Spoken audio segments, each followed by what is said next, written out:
Elle était déjà écrite, leur partition. Mais ces hommes ne l'ont pas jouée comme il était prévu. Ils auraient dû être descendants d'esclaves. Mais l'histoire a fait un joli pied de nez cette fois-là. Leurs ancêtres, des Noirs volés à l'Afrique, ont échappé au destin qui leur était réservé.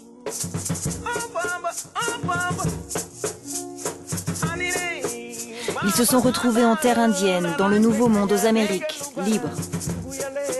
Ils se sont réfugiés dans un endroit à peine accessible encore aujourd'hui.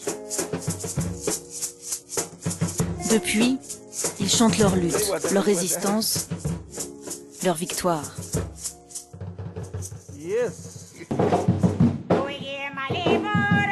Leur culture, leur musique. Avant d'assister à la grande fête, je devais en comprendre tout le sens. C'est Juan Carlos qui m'a guidé, un célèbre musicien Garifuna. Plusieurs tournées en Europe et aux États-Unis à son actif tout de même. Je m'attendais pas à trouver une vedette internationale ici. Je l'ai suivi, dans ces quelques mètres carrés de boue séchée et de paille. C'est une maison traditionnelle Garifuna. Je l'ai construite moi-même. C'est pour préserver notre culture.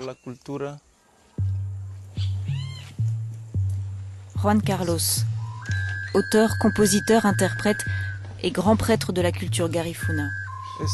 Bienvenue chez moi. Si les rythmes de base de la musique n'ont pas changé, le sens, lui, a évolué.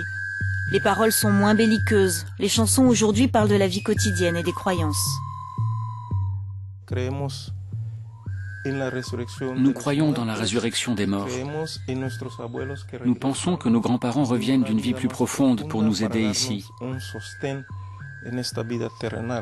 Mon rôle spirituel dans notre communauté, c'est celui de messager de nos ancêtres.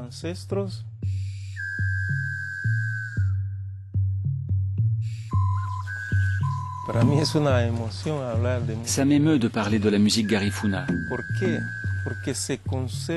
Elle perdure dans le temps grâce à la spiritualité. Grâce aux grands-parents et aux rêves. Ils nous parlent dans les rêves. Ils donnent des idées à la communauté.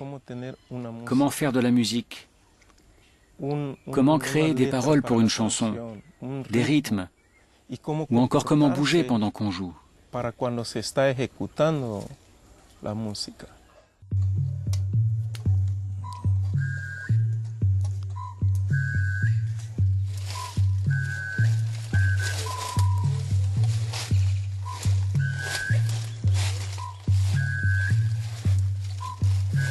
Africains se réfugient libres sur cette île, pas encore colonisée.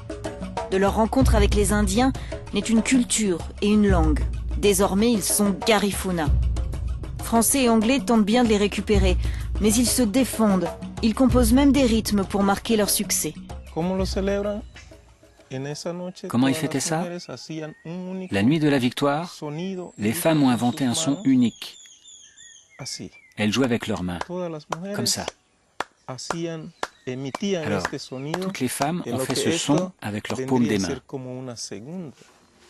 C'est devenu notre rythme de base.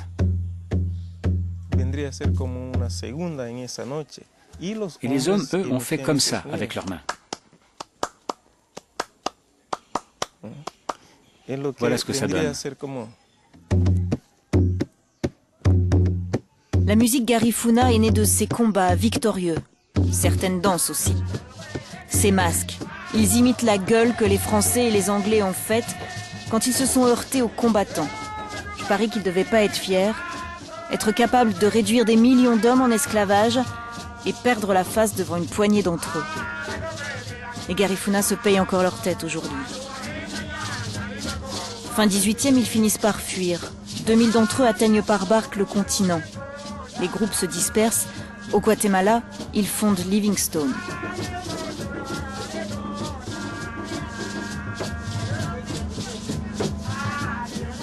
Toujours ces mêmes rythmes aujourd'hui.